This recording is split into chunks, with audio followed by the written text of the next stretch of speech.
The story kicks off and we see John. His daughter tells him, "Dad, there's someone in the kitchen." At first, John just brushes her off. But when he himself went to the kitchen, some masked guys attacked him. They dragged his wife and daughter in front of him. The guy in the mask pulled it down and showed his face clearly to John. Right after that, he shot John's wife and daughter right in front of his eyes. 9 months later, John comes out of a coma. The doctors tell him his memory's gone, but he'll get everything back soon. FBI agent Gorman comes to visit him and asks, "Do you remember what went down with your family that night?" John says, "I remember everything." Then Gorman shows him a photo of the guy who killed his family. He says, "His name's Luke. He used to be a soldier," Gorman says, "but right now, he's a most wanted criminal. The night you were attacked, we found his fingerprints all over the place." John wants to know why he killed his family, but just thinking about them makes him sick. Gorman says, "Get some rest now. Here's my number," he says. "Call me when you're squared away." Before Gorman leaves, he calls someone and says, "Activate the plumber." As soon as he says that, a guy who was repairing a pipe somewhere far away suddenly stands up.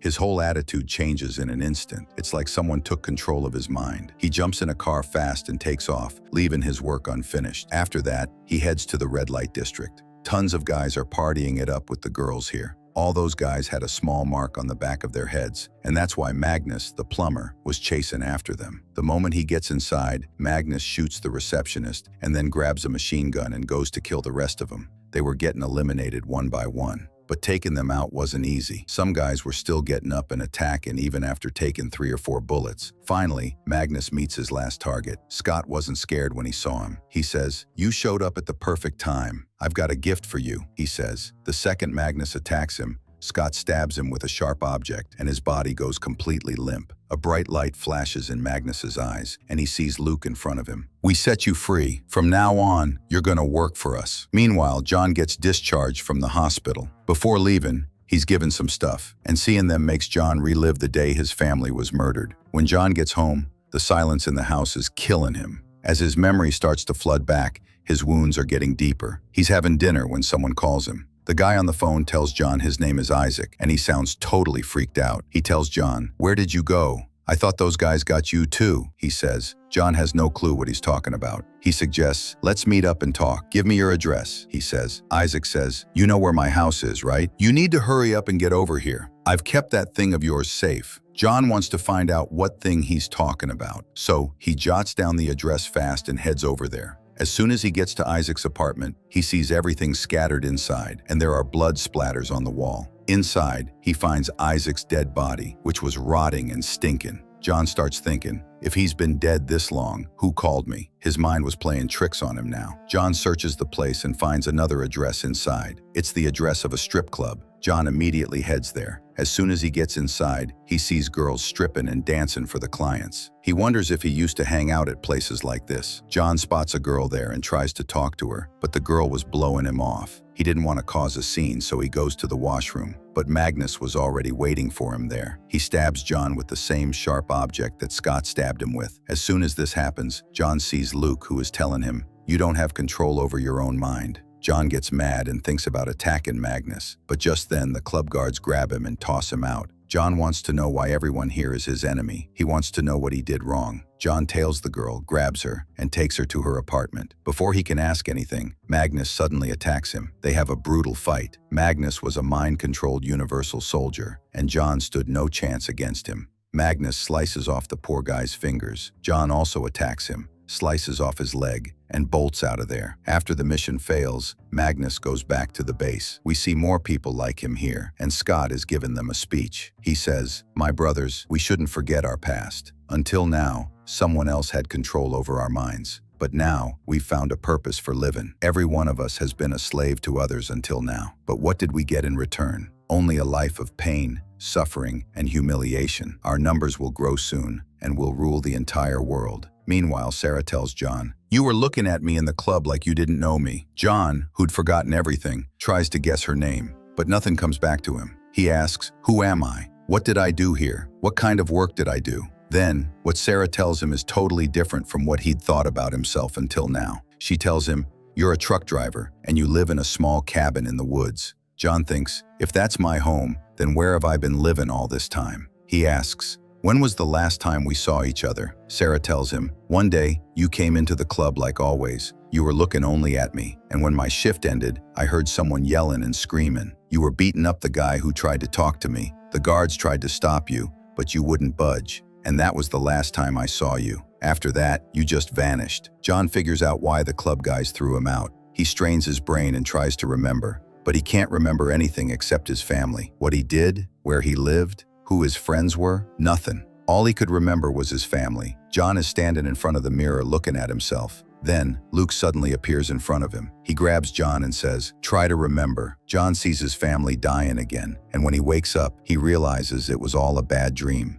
After this, he goes to Gorman. He needs to know why this is happening to him. John says, "I see Luke. He talks to me." Gorman tells him, "You're not the only one. He's kidnapped a lot of our people like this. He has some kind of technology that he uses to control our minds. Luke's forming some kind of secret organization, and before you find him, he'll find you and kill you." John wants to know why he's chasing after him. Gorman says, "We don't even know that, but whoever is connected to him in any way, he does this to them. Try to remember. You'll definitely recall something." Meanwhile, we see Magnus, whose cut-off leg healed all by itself, which means these weren't normal humans. They were genetically advanced humans who were made for a purpose. They were full of anger and hatred for the people who enslaved them. One guy picks up Magnus's drink and starts chugging it, which Magnus doesn't like at all, and they start fighting. The guy doesn't last long against Magnus. Afterward, the people there beat him up real bad for being weak. A little later, Luke shows up and shoots the guy. He didn't want anyone in his organization to fight each other. After this, John goes to a warehouse with Sarah. He used to come here often to pick up a shipment, and he finds out that Luke was also last seen here. As soon as he goes inside, a guy asks him,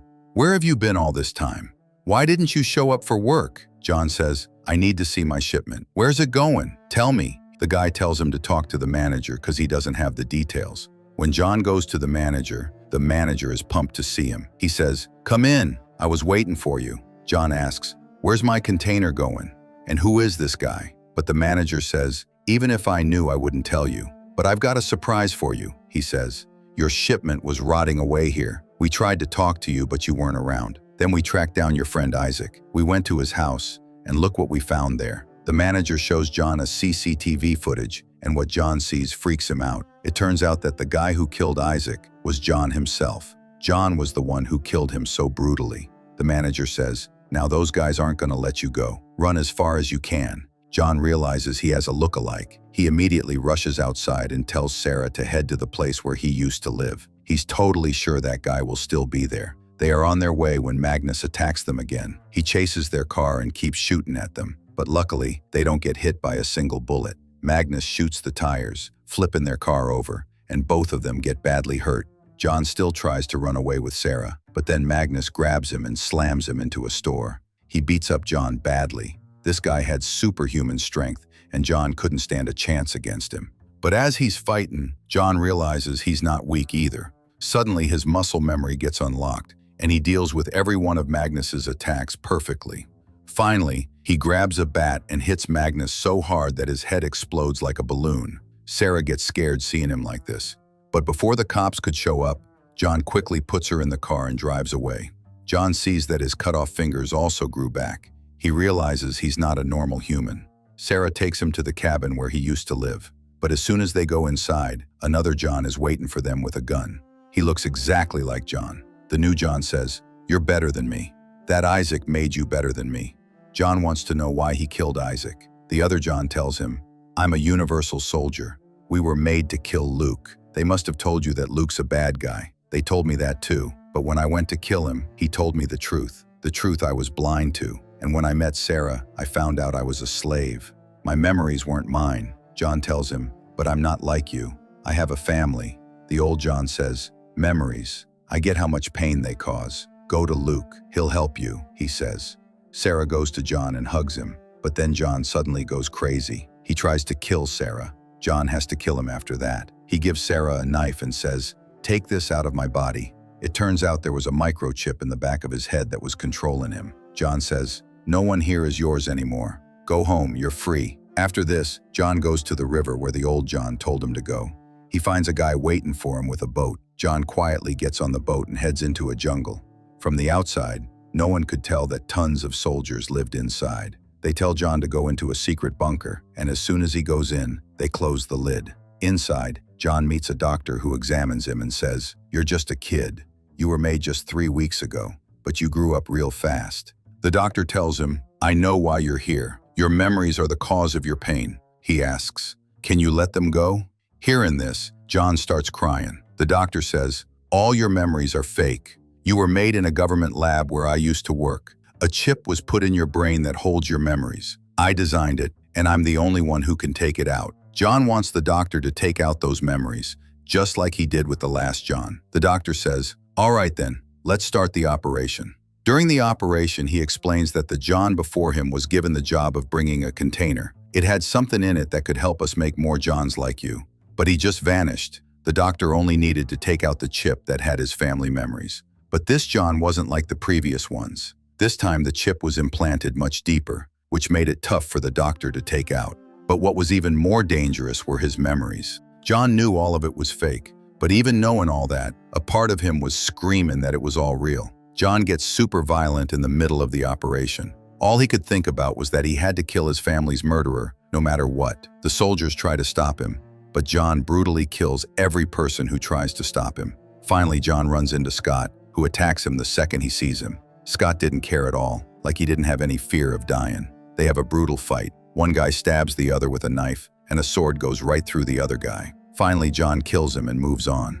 There he sees Luke standing alone, waiting for him. He says, "You still believe their lies. If you think I killed your family, then so be it." John refuses to believe that Luke was being set up as the villain in this whole story, when the real reason for his condition was the government lab where he was made. They have a terrifying fight. John grabs whatever he can and starts beating Luke with it. But Luke was an old player in this game. Even though he was outdated, he bravely faced an advanced soldier like John. Soon, they're both covered in blood, but John wasn't about to quit. Luke saw that this John wasn't like the previous ones. This time, his goal wasn't just to stop him, but he was programmed for revenge. He drops his weapons and says, "Just kill me. This fight has no end," until the government takes him out. He had accepted his fate that this fight wouldn't end. He had killed countless Johns before this, but he saw something different in this John. He wasn't taking orders from anyone. He did what he did on his own free will. John thinks for a while, looking at him. He could have stopped himself, but he decides to kill him. Luke's people come to kill him, but when they see that John killed Luke, no one tries to kill him because it was all over. After this, John goes to meet Gorman. When Gorman finds out that he killed Luke, he gets super happy. Gorman tells him the truth that he's a universal soldier who was designed to kill Luke. "We sent many like you before," he says, "but everyone either failed the mission or vanished. We tried to put patriotism into all of them. We told them that Luke was a traitor, which was probably not enough to kill Luke. But we put memories of a family inside you, which made you emotional. And you're the only one who killed him." But he didn't know that John wasn't taking orders from him anymore. He did what he did on his own free will. Gorman says, "These memories, your family, it's all fake, but the pain they cause is real. I can set you free. Come with me to the lab. We'll wipe those memories." John says, "So Luke didn't kill my family." He says, "This was all your plan. I'm in pain because of you." Before Gorman could explain anything, John pulls out his gun and shoots him. Hearing the gunshot, another Gorman gets out of John's van and drives away in the real Gorman's car. John definitely killed Luke, but now he was on a mission himself. A mission to free everyone who the government was using for their own benefit by giving them these painful memories. John remembers his family one more time. For him, it was all real. And now, he's going to take out everyone who was truly responsible for his family's death. And with that, the story ends right here. Be sure to let us know what you thought of this movie in the comments.